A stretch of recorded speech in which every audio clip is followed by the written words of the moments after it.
What if the door you assume is always open is actually narrower than you think? What if being near the truth is not the same as entering it? And what if the biggest shock in eternity is not where people expect to be, but where they never expected to end up? In Luke 13, verse 22 to 30, Jesus is traveling through towns and villages, teaching as he moves closer to Jerusalem. Along the way, someone asks him a question that sounds simple but carries deep weight. Lord, are only a few people going to be saved? Instead of giving a number, Jesus responds with an image, a door. But not a wide, welcoming entrance, not something effortless or automatic. He calls it a narrow door. Make every effort to enter through the narrow door, he says, because many, I tell you, will try to enter and will not be able to. This immediately challenges a common assumption. Many people expect spiritual life to be broad, accessible, and automatic. Something inherited, assumed, or casually entered without deep intention. But Jesus presents a different reality. The door is narrow, and not everyone who assumes they are entering will actually make it through. This is not a message of exclusion for the sake of fear. It is a message of urgency rooted in truth, because a narrow door requires attention. It requires intention. It requires decision. Jesus continues the illustration. He says that once the owner of the house gets up and closes the door, people will stand outside knocking.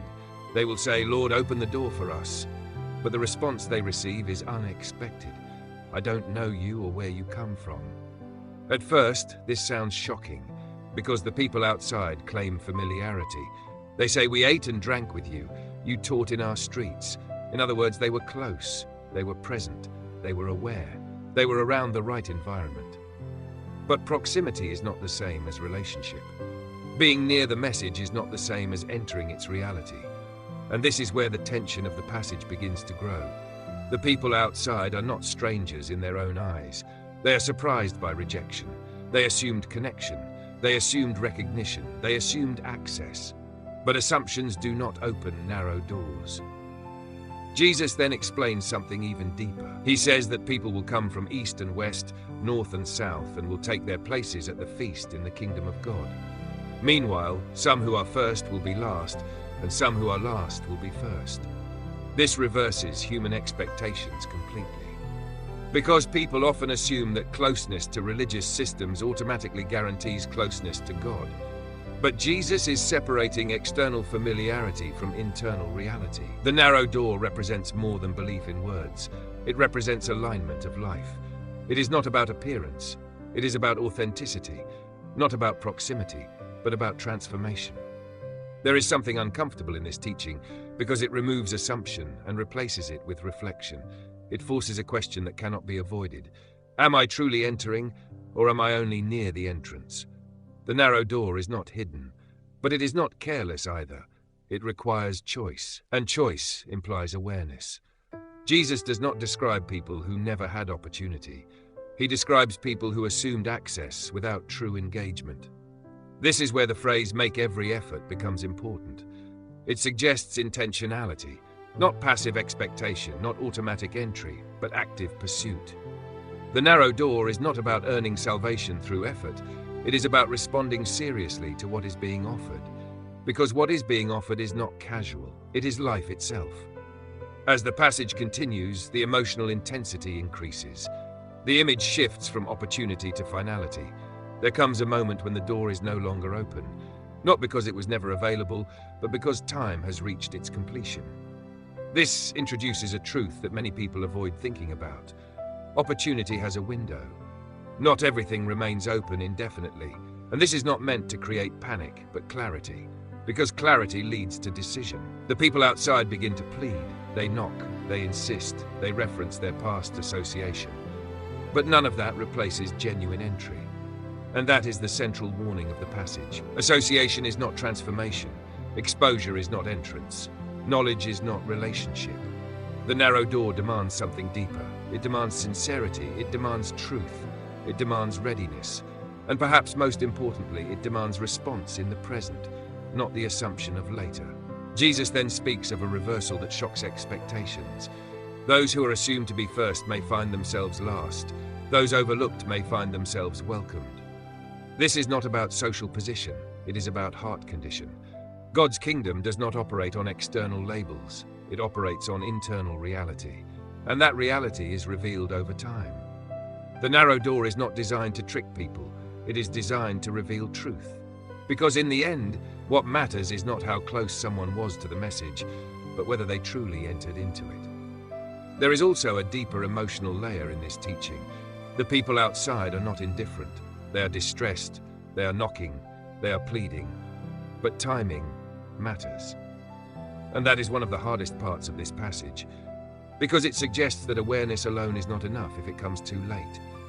This is why Jesus speaks with urgency, not to create fear, but to awaken attention. Life, as he describes it, is not meant to be postponed spiritually. It is meant to be engaged while opportunity is present, and the narrow door symbolizes that moment of engagement. Not endless delay, not indefinite assumption, but present decision. As the teaching unfolds, it becomes clear that Jesus is not speaking about physical distance, but spiritual readiness. People can be near religious activity, hear teachings, participate in rituals, and still miss the essence of what God is doing. That is why the metaphor of a door is so powerful. A door separates inside from outside. It is a point of entry, a threshold, a moment of crossing, and crossing requires action. Standing near a door is not the same as entering it. This is where the passage becomes deeply personal, because it removes illusion, it challenges comfort, it asks for honesty, it invites reflection not on others, but on self. Where am I in relation to what God is calling me into? Am I observing from proximity or stepping into transformation? Am I assuming access or responding with sincerity? The narrow door does not exclude desire. It invites seriousness. It does not reject people. It confronts assumption. And in that confrontation, truth becomes clear. Jesus ends this section with a vision of a great gathering from all directions. People from every background, every place, every direction, finding their place in the kingdom. This reveals that the narrow door is not about limitation of people, but clarity of path. The invitation is wide in reach, but specific in response. And that balance is important, because it shows both justice and mercy working together. No one is excluded because of lack of invitation. But not everyone enters because not everyone responds. And that is the tension of responsibility. The passage leaves readers with a quiet but powerful reflection. The door is not unknown, it is not hidden, but it is narrow enough that it requires attention. And many miss it, not because it is impossible to enter, but because they assume entry without intention. This teaching is not meant to discourage. It is meant to awaken awareness while there is still time to respond. Because once the moment passes, regret cannot reopen what was ignored. But while the door is still being spoken about, it is still part of present opportunity. And that is where hope remains. Not in assumption, but in response. Not in proximity, but in entry. Not in delay, but in decision. The narrow door is not just a warning. It is an invitation to take truth seriously before it becomes too late to respond. And in that invitation lies both urgency and grace, because the door is narrow but still open in the moment it is being heard, and that moment is now. Thank you for watching this video. If this message spoke to your heart, take a moment to like, follow this channel, and share it with someone who needs to reflect on their spiritual direction. Your support helps this message reach more people who may be standing near the door without realizing how important the next step truly is.